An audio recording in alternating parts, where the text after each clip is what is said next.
Mamaya na lang, bukas na lang, next week na lang. Wala sigurong isa sa atin na hindi nagpo-procrastinate. May mga times talaga na tinatamad tayo. Aminin mo. So I'd like to share with you 3 ways to beat procrastination. Number 1, kung kaya mong gawin within the next 5 minutes, gawin mo na ngayon.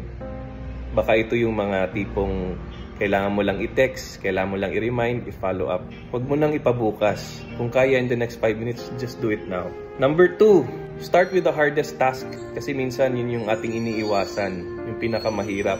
But if you start with the hard one, madali na lang ang iba. Do the hardest tasks in the morning because that's when you're most fresh, that's when you're most alert, and do your management in the afternoon. Kasi hindi na kailangan masyadong i-analyze. So do the hard task first. Number 3 is ask for help.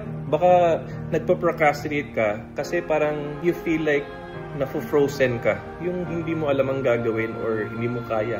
Baka kailangan mo ng tulong. Text a friend, ask a mentor, seek for advice. Baka sila ang makakatulong para umusad towards a solution. So ano pang inaantay mo? Gawin mo na, now na.